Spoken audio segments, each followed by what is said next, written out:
चलिए, आज समय में थोड़ा आगे चलते हैं और एक नज़र डालते हैं अक्टूबर 2025 की दुनिया पर। एक ऐसा महीना जहां भविष्य की नींव रखी जा रही थी। ये महीना सिर्फ कैलेंडर के कुछ पन्ने नहीं थे, बल्कि ये उन घटनाओं का संगम था जो आने वाले कल की दिशा तय कर रहे थे। तो आइए देखते हैं कि उस वक्त भारत और दुनिया में आखिर चल क्या रहा था। तो सबसे पहले बात करते हैं सत्ता के गलियारों की, जहां कुछ बहुत बड़ी हलचल हो रही थी। नए चेहरे, नई नीतियां, देश की एक नई तकदीर लिखने की तैयारी चल रही थी। देखिए, यहाँ 3 बहुत बड़े फैसले हुए। एक बड़ा सवाल था, क्या पूरे देश में चुनाव एक साथ हो सकते हैं? इसकी जिम्मेदारी दी गई पूर्व राष्ट्रपति रामनाथ कोविंद को। दूसरी तरफ हमारी पेंशन प्रणाली के भविष्य पर टीवी सोमनाथन की अध्यक्षता में एक कमेटी बनी और हमारी सेना की कमान संभाली जनरल उपेंद्र द्विवेदी ने। और हाँ, ये कोई मामूली फेरबदल नहीं थे। ये इस बात का साफ संकेत था कि देश के चुनावी, आर्थिक और सुरक्षा ढांचे में बहुत गहरे और लंबे समय तक असर डालने वाले बदलावों की तैयारी हो रही है। लेकिन नीतियां तो सिर्फ कागज पर बनती हैं। उन्हें असलियत में बदलने के लिए चाहिए होती है तकनीक की ताकत और एक मजबूत अर्थव्यवस्था। तो चलिए देखते हैं इस मोर्चे पर क्या हो रहा था।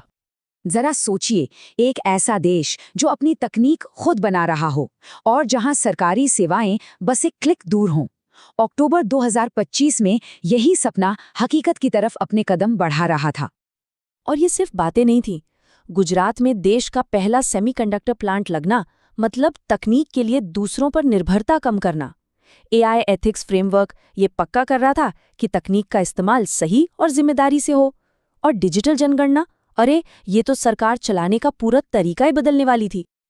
और इन सब बड़े बड़े प्लान्स के पीछे एक शांत और स्थिर ताकत काम कर रही थी, हमारी अर्थव्यवस्था। रिजर्व बैंक ऑफ इंडिया ने रेपो रेट को 6.25% पे स्थिर रखा। मतलब एक साफ संदेश था कि देश की आर्थिक बुनियाद मजबूत है और विकास के लिए तैयार है। भारत की कहानी सिर्फ देश के अंदर ही नहीं लिखी जा रही थी, पूरी दुनिया की नजरें हम पर थीं। और अक्टूबर 2025 में दुनिया को देखने के लिए बहुत कुछ था। ब्रिक्स, जो कि पहले से ही दुनिया की बड़ी ताकतों का एक ग्रुप था, वो अब और भी बड़ा और दमदार हो गया था। मिस्र और सऊदी अरब के जुड़ने से इसका असर मिडिल ईस्ट तक पहुंच गया, जिससे दुनिया के पावर बैलेंस में एक नया मोड़ आया। उसी वक्त दुनिया भर में भी बहुत कुछ चल रहा था। ब्राजील में हमारे ग्रह को बचाने के लिए बड़ी बड़ी बातें हो रही थीं। इसरो चांद से मिट्टी लाने के अपने अगले मिशन चंद्रयान 4 की तैयारी कर रहा था। और युद्ध के बीच इंसानियत की सेवा करने वालों को नोबेल शांति पुरस्कार से सम्मानित किया जा रहा था। और इन सब गंभीर बातों के बीच जश्न का एक बहुत बड़ा मौका भी आया। क्रिकेट के मैदान पर भारत ने इंग्लैंड को फाइनल में हराकर चैंपियंस ट्रॉफी अपने नाम की। वो एक शानदार और यादगार जीत थी।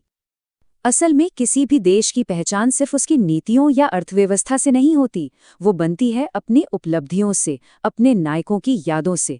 तो चलिए उन पलों को याद करते हैं जिन्होंने सबका सिर गर्व से ऊंचा कर दिया।